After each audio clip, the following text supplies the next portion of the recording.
welcome to another episode of SaaS Scaled. I'm pleased to have Jim Walker with us today, and he's the principal product evangelist at Cockroach Labs. Uh, Welcome, Jim, to the show. Thank you for having me, Armin. I'm excited. I'm excited for our conversation. Can you tell us a little bit about yourself, please? Sure. As you stated, my title is a principal product evangelist. It's a 3-word title. I've never had a 3-word title before. It's a new one for me, honestly. But my background is how I got to become this. I guess my friends call me a preacher. Funny enough, I was as a little kid, I was into computers. I was into programming. I loved it. I went to college for that, a computer engineering degree. I coded professionally for almost 8 years. I loved it, but honestly, I was the person who was always chosen from the development team to go explain how things work to salespeople or to customers or that sort of stuff. So I very naturally levitated to not levitated. I didn't levitate. I gravitated towards the product marketing side of the function in tech companies. Because I think that is kind of that role that sits between technology and humans, honestly, to help kind of explain these things. So I've been a product marketer for I guess it's about 20 years now. I have My life has been spent in emerging startups and emerging tech. I have been a participant in helping create different categories: data loss prevention, master data management, Hadoop, Kubernetes, and now with this kind of distributed SQL. So I love really kind of early stage technology, getting deep into it, understanding it, and then finding a way to describe it to people so that they can understand that very well. And that's a product marketing function. But I think in this role today, I'm out there doing it at scale like a preacher. I'm an evangelist now. So That's great, and I think we had a quick talk before, and you explained to me in a very concise way actually what the difference between product evangelist and someone who sells the product is. And in this case, it is very different. It's not selling the product. How did you describe it? How does yeah, the it's funny. I really like that. Was a really nice short description. I don't know even where that came from, Armin. Like, you inspired me. You sell products, but you evangelize belief systems, and it's right. Mm, It's actually it works because I think a product has value and all these different things, but belief systems, like, you have to believe that to actually get others to believe it. Like, no matter what it is, like, the best preacher in the world believes what they're talking about, and I think that's a different level. Now, at this company where I'm at today, Cockroach Labs, I have never believed in a technology or a market or a group of people, uh, ever in my career, in the mm. culmination of years and years of doing this, of decades, I guess. And for me to go out and be a preacher or an evangelist for this particular company and this movement that's going on as things kind of move to the cloud, as people kind of adopt software in a different way, this whole SaaS podcast, like, I'm a believer in it. And I have a picture of what the future is. I have an idea what 3 to 5 to 10 years looks like. And for me, yeah, I'm more of an evangelist now, I think, than a product marketer, because it's definitely you're helping people kind of get to that through that paradigm shift. How do I get beyond that? And that's a belief system. So yeah, you sell a product, but you evangelize a belief system, I think. Okay, super exciting. We have a lot of questions. I'm particularly looking forward to it, and we have a lot of questions to cover. But before that, can you explain a little bit about the company and what they do, and just to provide us the context as well, the Sure. solution, the problem they are solving? Yeah. So as noted, I mean, I talked about this as a belief system because I think literally everything underneath us has changed. The foundational technologies in which we actually bring products to market and we run our businesses has all changed. In fact, I'm actually again, I keep using the word belief today, Armin. I don't know what's going on.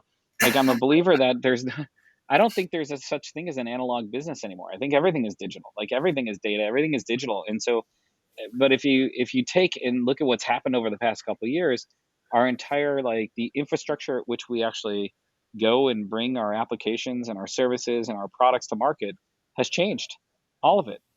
And as people kind of shift to the cloud, and cloud is being the way to consume, software and services and build businesses. Honestly, it's not just tech anymore. We're all tech companies almost. The way that which we do these things has changed, and there's been this fundamental change. And unfortunately, the database is amazing technologies. Our lives run on it, like our healthcare, our nuclear codes, our financial systems are all run on these relational databases that are 30 years old. And unfortunately, they were architected for a very different world. And so at Mhm. Cockroach Labs, what we're doing is we're really kind of reimagining what it means to be a database in this kind of world of distributed systems, in this new paradigm, in the world that is cloud native. What does that got to look like? And let's not mire and be lost in the past, but let's really kind of reimagine and rethink what it means to be a database in this new world, so that we can be ubiquitous, we can scale to meet the needs of customers all over the planet, we can eliminate things like downtime. Like, that shouldn't be a thing that we have. It's like the cloud promises scale, right? And always on. The cloud also promises efficiencies. And so for us, how do we automate as much of the database as possible so we can do these things? And that's what we've done. And so the relational database needs to change, and that's what we're doing here at Cockroach Labs. Uh, so just to clarify in my mind for myself, how do you differentiate this with, for example, some other solutions like a Snowflake and others in the market? Sure. Yeah, so you look at, Snowflake has already kind of been through this vortex a little bit, because what they're doing is they're doing something, and they're reimagining what it means to do business analytics in the cloud. There's two types of database, really. There's two markets, or there always has been. There's OLTP, which is like transactions and operational workloads. That's the world that we live. And then there's analytics and processing, OLAP, and that's where Snowflake is living. And I think Snowflake has done a great job about moving the world into this kind of cloud-based systems, and thinking about analytics in that way.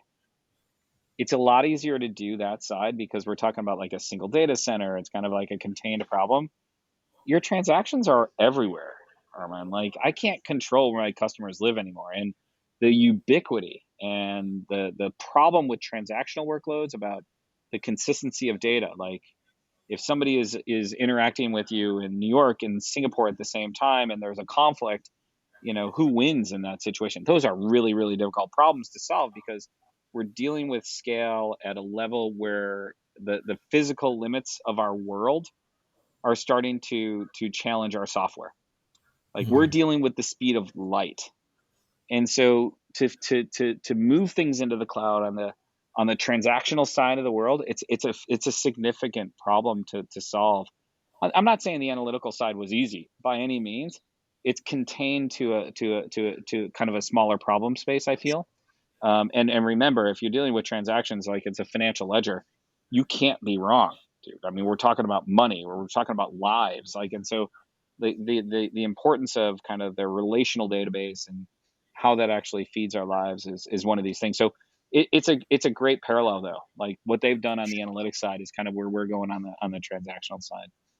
Understood. So, as you mentioned, a lot of characteristics like in your world in transactional data, like consistency of data, be able to roll back, still, having that consistency and everything. It's just totally different world of transactional Yeah, data versus some other players that are focusing on more getting the data out rather than getting the data in, and they are that's more right. on the analytics side.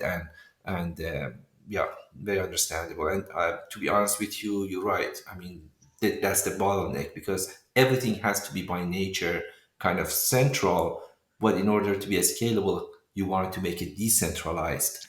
That's right. So that's the kind of challenge that you have, how to scale it while still things can be very consistent, That's like right. act like it is central, but scale like a decentralized system. Yeah. Yeah, I mean, think about, like, what I mean. This is the SaaS podcast, so think about somebody who's offering a service to people in a SaaS model.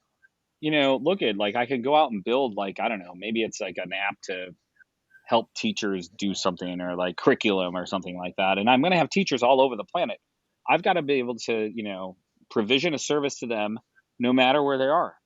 And they need to be able to access that no matter where they are. And there's credentials for each teacher, and they're everywhere. And like, what am I going to maintain that within each single repository for each kind of instance that I have? Or am I going to create like this back end transactional system, that has all the customer information? It understands all the interactions across all my customers. It allows you to basically do billing and rating across all of them. And like that kind of that metadata layer that like is driving, Mhm. like those systems. That's the kind of problem that we're solving. And when we talk to people who are, deploying, SaaS type applications, that's how they're using Cockroach, because it is there. It's a single logical database. It's going to span the entire planet. Like, I can deploy in multiple different regions. It's great for that use case because we can be there when they need to be there, and wherever they need to be.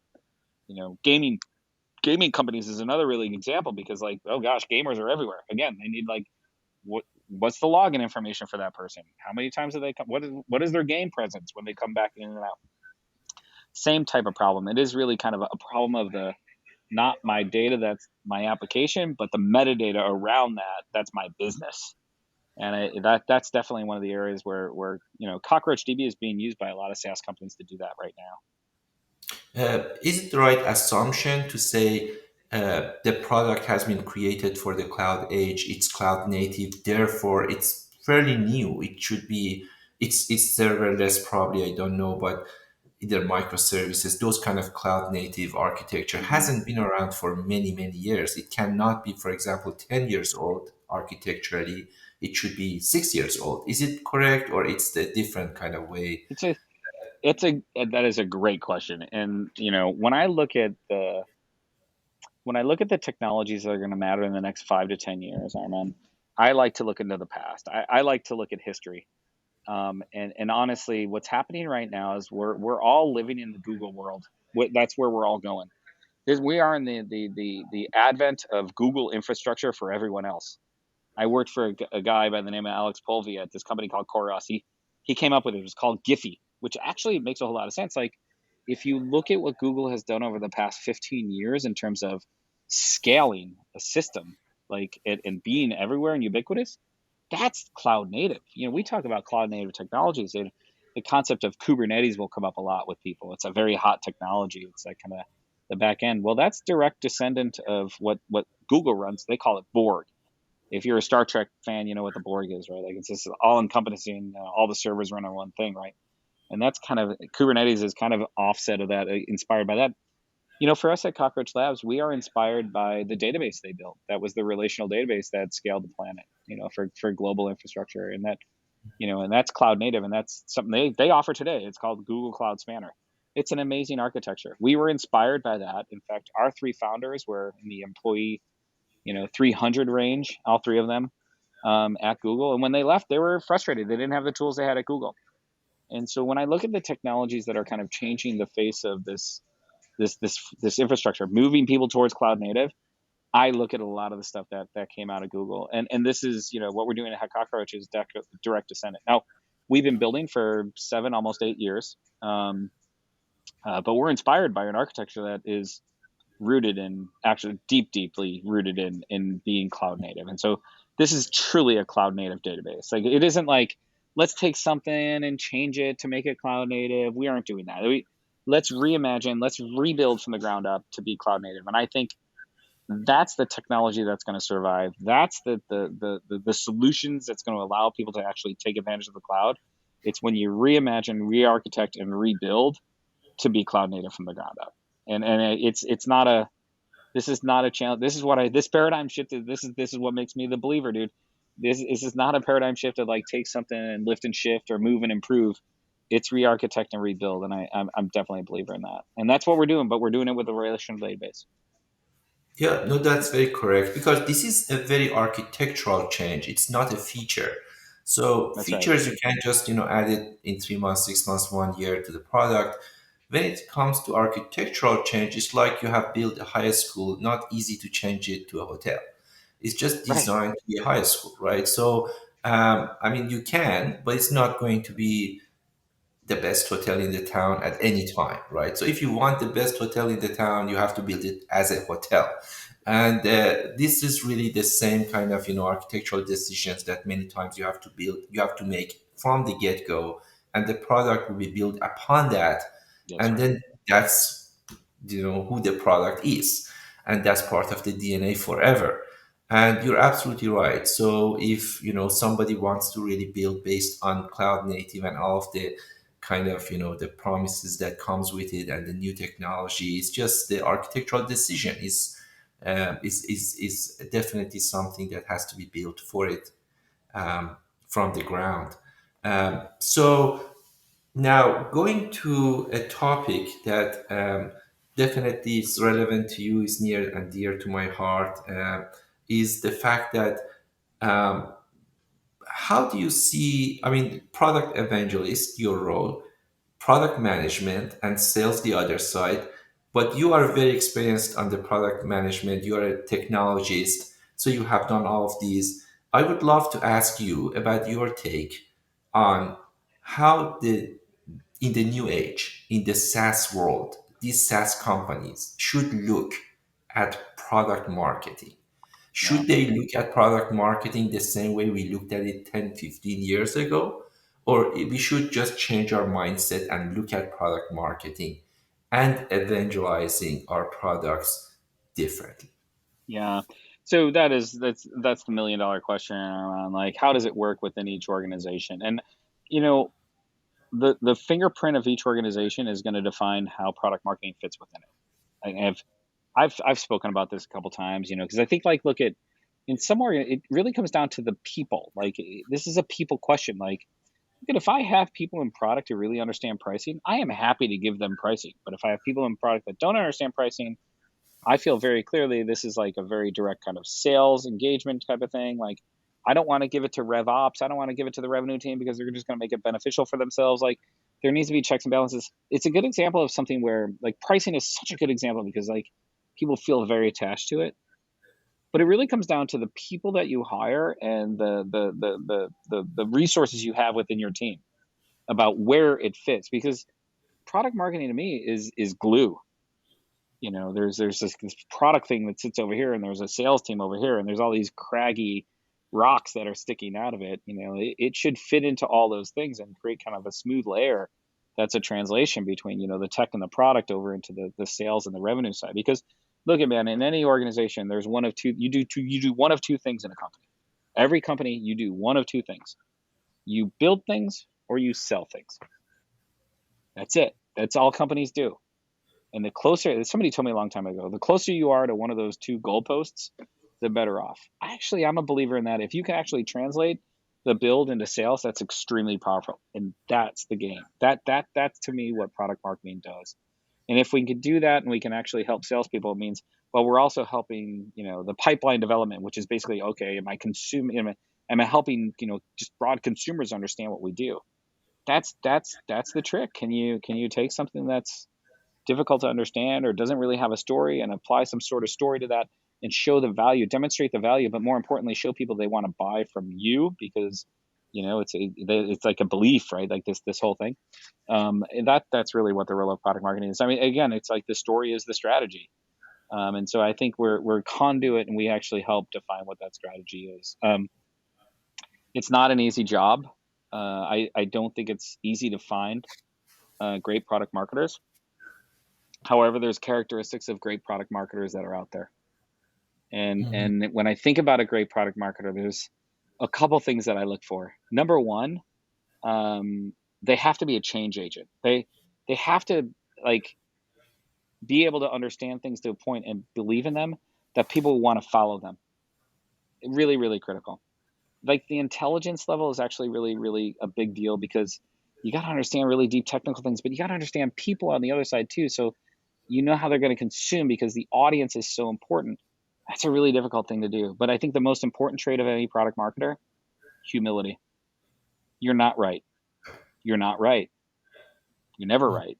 And as much as you're right, you're a believer. The humility to actually understand and take things in and be able to kind of move with the way. That's a tough one. That's a really, really tough one because, like I said, we're believers, but like this humble belief system is one of those things. It's almost like you got to be like some like Tibetan monk to do the job, I think sometimes. Very good characterizations And by of. the way, anybody who knows me knows I'm definitely not a Tibetan. They're gonna laugh right now because I'm like the furthest thing from a Tibetan monk. So we are entering into this world that things are getting serverless, and there are many benefits to it, right? So economic reasons, environmental reasons. Sure, We cannot keep servers on all the time. That is very kind of yesterday, and we cannot do it for a variety of reasons: scaling, economics, environment. But at the same time, we have this database by nature needs to be always on at the same time, uh, because the storage part is fine, the process part, and then at the same time you cannot, there are some challenges if you turn it off completely and then people come in and using it, and then so how do you see all of these kind of this stage of this technology? Because in reality, cost is one factor. that's The right. the cold start problem or something like that is another issue. All of the distributed kind of systems that we have. I mean, all are from your perspective. I'm not expert, by the way, in that domain by any stretch, but I'm asking you if you think we are kind of figured out for by most part. For most part, we have figured out these kind of challenges. We are kind of in the path that we are just fine tuning things, and the major issues are kind of resolved and we are on the right path to just fine tune, polish everything and get it done, or we are more in the first 50% still in that territory that we are, as we are implementing and, distributing these systems we are building, we are kind of still experiencing some of these challenges and we need to overcome, and we are not in the last, you know, kind of polishing side. Yeah, I listen, until about, I would say, 8 or 9 months ago, I wasn't really a believer in this whole concept of serverless. I was like, I don't really get it. Um, and really, I've really come a long way in the last couple of months because you're right, Arman. Is there's two sides of this. There's the financial understanding of what serverless can do for us, right? Like I really think that people want consumption based pricing. And that's what serverless allows us to do. Like I only want to pay for what I use. And so how do we actually apply those concepts to software? Well, you've got to get really good at not, your own cost of goods sold has to get come down, right? And so your cogs has got to come down so that you aren't getting killed, like because they only want to pay for what they want to use. Like your customers, that's what they want to do. And I really believe that serverless is a path to that. And I really think it's a very interesting moment in time because if you look at the legacy vendors who are out there, they cannot apply these principles to what they do. They can't cannibalize their business. It's a different business model. Like it's really difficult when you've been in business for 10 or 12 or even 30 years. I mean, Jesus, like changing that's really, really difficult. And I think it's gonna lead to some further disruption across several different categories. I really do believe the serverless model will do that. Now that's the business side because I think it's a cost benefit kind of thing. I think we are literally in the first like 20% or 20 yards down the field or whatever you want to call that in understanding how to do this serverless thing. I really do. Like I think there's an established pattern of like, okay, how can you scale ephemeral compute rather than static storage? We're doing that in our database. Like we have a serverless database. I've learned a whole lot about that over the past 8 months from some really smart people. But as an industry, oh man, what like should we have a serverless CRM? Yeah, like that's gonna make it a lot cheaper. It's gonna make it ubiquitous. Like, should we have a serverless ERP? Yeah, like we're gonna have to take the serverless concepts of these like instant starts, like you're just talking about, like scaling down so I don't get charged is another thing. Like this consumption based pricing. How do I rate and bill people? How do I make things multi tenant and avoid the noisy neighbor problem? Like there's a lot of like technical challenges that We simply as technology is have not really sorted out yet. I think we're applying the principles to different things. But if you look at, the concepts of serverless right now, the large majority of people that think of serverless, they think of like serverless functions like this, a company like Netlify and Vercel and AWS Lambda. It's a very technical like development Hmm. thing. We haven't we haven't moved the principles up the stack. And Hmm. and I think moving that up the stack is going to show us a lot of challenges in terms of how you do things like what does backup and restore look like in this new world? How do we integrate with other systems in this new world? And so I really think we are just started to scratch the surface on what this means technically for a lot of companies. But I'm absolutely a believer because I think there's a different cost benefit ratio in this new world, and I think serverless is it's going to be interesting. I would like to call it infrastructureless, but I think the boat is solved. I think that boat has sailed. So, but I've definitely become a believer, and I'm very interested to see where this goes. And how do you, how do you think about the kind of serverless and then helping us to essentially scale better, and use the resources in a more optimized way? Yeah, Do you think that from servers point of view and hardware and adding all of these computers every day, I don't know, I don't have the numbers, but I have to believe that every single day we are adding a lot of, you billions of know dollars in spend. Let's just say, right? Like yeah. crazy. And Yeah. is it even sustainable even if you do that? I mean, do you think that at this time, you know it's the key essentially to address that, or is it sustainable, or you think, that that's not what would be the most driving part for true? What is that number one driver behind this serverless? Because the way I Yeah. personally think, it comes to my mind is just we cannot sustain this ratio of adding hardware, computer servers, and also the environment in these two kind of things. Just we cannot retain that kind of, adding. But is it anything else Yeah. from your perspective that is the main driver, or maybe the force? Yeah, I mean, for certain, it's definitely like, how do you just keep throwing hardware at a problem? That's not solving it. And I think what we're trying to do as we all kind of become more cloud native is how do I do more with less? How do I efficiently automate things so that I don't have to deal with the mundane tasks anymore? That's a big concept in cloud native. And I think this move towards cloud native gets us closer and closer to that. So that, serverless, when I see it applied to certain things, how do we automate things out that people don't want to deal with? Because I like hardware is definitely a problem. I think the environment's a problem, but those are definitely two that are really, really important. I think the biggest problem that we have right now is we can't hire people fast enough. We don't have enough people to do the things. We just don't have it.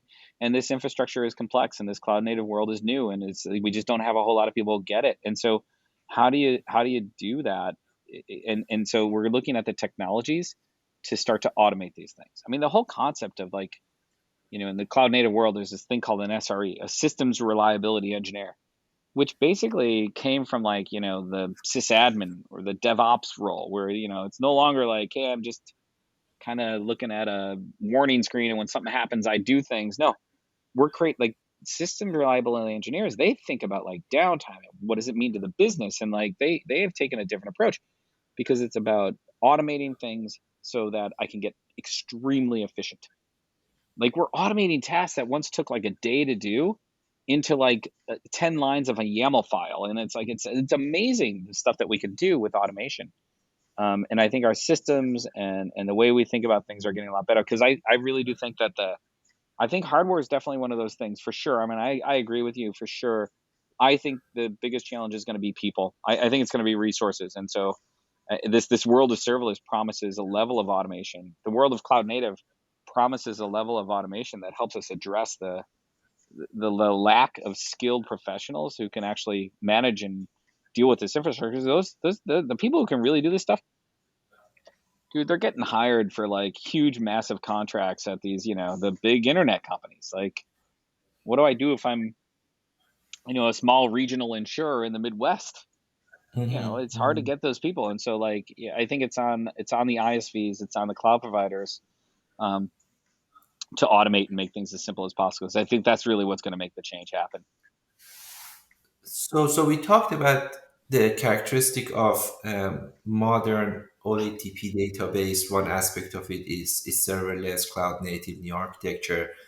But really, what else is going to do that the old kind of, the old system didn't do? Is it by nature the same thing? It's just going to scale better? It's going to, be more, you know, running distributed, or it's going to be really things that this new OLTP, new architecture does that in the old one couldn't do? Yeah, it when you start to think of things in distributed systems, the value, the business value that you can actually bring to an application starts to change. And it really comes back to like I talk to a lot of salespeople. I try to help them understand like what does distributed systems mean and what does this new cloud native world mean. And it's basically in the old world, what we thought of was like the logical application or the logical data. Like I thought about tables and relationships and or I thought about my application needs to do X and then Y and then Z and all these things. The issue in the modern world is you have to overlay the physical model of data. Where does data live, or where is your application running? And in the world where you have this ubiquitous and global scale, where things are gets really really important. And that's the funny, like that's the paradigm shift that once people get through that, they're like, oh, I start to see some things that I can do that are different. For instance, like a relational database is interesting. How do you do things like how do you make things really fast for users all over the planet? Well, I have an instance that's running in Singapore. I have an instance that's running in somewhere in Europe, an instance in the United States. There are three separate instances. Why am I doing that as see three separate things? Why don't I just have one database that's spanning all those places? Well, because the data can't live in one place. And what if the person's in Singapore? They got to go to Germany to get the data. I'm dealing with the speed of light, right? We're dealing with physics now. Our team wanted to address that. And so what they found out is like, how do I tie data to a location? And so that's kind of interesting. Okay, great. I could have, Armand, your data is going to run on a sub server in Oregon, AWS West, whatever. So you have really fast interaction with that. Well, let's take that to the next level. What does it mean for like, say, a data privacy and regulation point of view? What if I can just say, hey, let the database deal with, look at all the data for German customers leaves to live on German servers. That's pretty cool, right? Like, because now I can start to deal with like data privacy type things. And so I think we're just starting to learn some of these things in terms of the value of like how I think about the location of data. You know, Another good example is like, how do I, maybe I'm like a government entity and I have, different security, different servers with different security levels and different like security constructs applied to them. Again, that's a location of data. Do I have one logical database where I can segment data based on, the confidentiality level of that server? So top secret stuff only lives on these servers. We were doing that manually in the past. This is all stuff that we've done manually. It's best practices. It's error prone application code. Let's get out of that world. Let's let the infrastructure layer start to deal with things like that. Let's let it deal with the automation of dealing with those things. And I think we'll start to see net new capabilities. Like if the location of data is important, maybe I'm a I don't know, a code repository, and Mhm. my coders are all over the planet. And you know what, like the team that's working on this project, that code lives on servers that's very close to them because they're, you know what I mean. So like there's advanced features that we can think about in lots of different software that we have. Give us any software, a CRM. Like there's things that we can do that we just haven't even scratched the surface on yet, because I think the advent of cloud native, the advent of understanding what true ubiquity is going to mean for us in this world, we just haven't gone through that yet. I have ideas, Mhm. but I like working at the database layer because it affects a lot of them. It really does. This is to me, I think the interface between the infrastructure and people and applications is the database. And so to me, this is why I love this space, Armand. I love working in databases because it is it's like Sure. every application is nothing other than a translation layer between a database and an end user, right? Yeah, So and you it's a fun place to be. And you mentioned the automation, right? So the automation aspect, it's a big differentiator here because you can probably in this architecture, you can also use the algorithms closer to the database. And in the Hmm. old days, we had to pick between, managing the data in a programming language or managing the Hmm. data in a database with a database language That's right. like SQL or something. And then has to be, this has to has has there has been a very, maybe not Chinese wall, but a big wall in between these two. So you go between a kind of database world and programming world, and each one of them had some pluses and minuses because one didn't offer the flexibility. Maybe you couldn't write that kind of algorithm the way you Yeah. wanted, and the other one didn't give you the performance and what you wanted to get out of the data. So I think this might be a new opportunity to really get the best of both worlds, um, and having more algorithms built Oh, in yeah. into the Wait, data layer, right? wait until we start applying kind of AI and ML inside the database, not the things that are going on outside the database. Like that's cool. Like, oh my God, like the advent of this world of artificial intelligence. I mean, there's some really cool things that are happening. There's some scary things too, by the way. I'm not. I'm the first to say that. But wait until we start doing it within the database itself as a foundational kind of component of our applications. I think there's going to be some really interesting things that are going to happen in the next couple of years. So also you mentioned decentralization and the way it's distributed system that we have. Uh, when this I hear these, it just reminds me of everything that goes to that direction, right? So uh, almost financial system is getting more distributed, right? So we look at that part.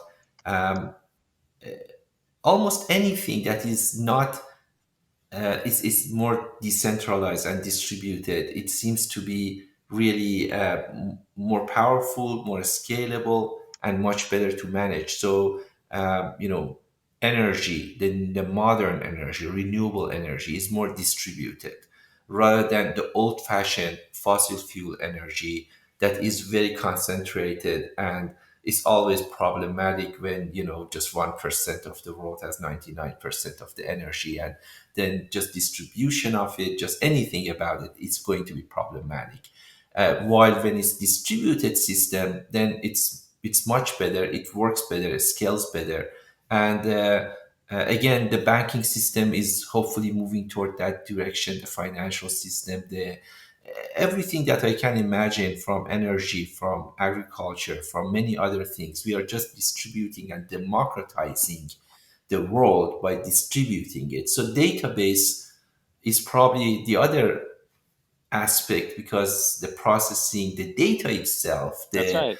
kind of the way cloud is working as a super delivery mechanism that can facilitate that, is aligned with the same trend that we see everywhere else. Yeah. And I'll give you another layer of this. Absolutely. I mean, the database has to go this way. I think all our applications have to go this way. Like I said, again, I'm an evangelist. I'm a believer. I'm a preacher in this world, right? So I totally am a believer. I'll give you another layer that's actually kind of, it's fascinating. I'm sorry, but like this is just incredible that this is happening at the same time. Think about us as humans. Like, not only is our technology becoming distributed, but look at what this pandemic has done to us from a sociological point of view. It has made us, you and I, our distributed systems now. Like I work with people I've never met before, dude. Like, and that wasn't happening at this company before. You kind of had to be in the local office. Like, we have become distributed systems as humans, as families, as workplaces. And there's this really strange parallel that I just kind of realized, like over the past, I had this great conversation with somebody I work with. I'm like, wow, that's really like, it's fascinating. This is such an interesting time, because we are becoming distributed in our technology. We're becoming distributed as humans even more and more. We're becoming global, and our tech is becoming global. And I think it's quite interesting in my opinion. Yeah, and then organizations that have proven that they can actually work That's in right. a decentralized style and distributed manner, they have been able to continue functioning well regardless of this, COVID era and Yeah, the impacts.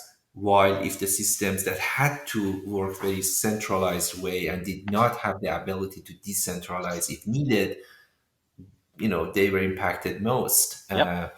So definitely, again, that shows the resilience and the scalability of decentralized system in any form of fashion.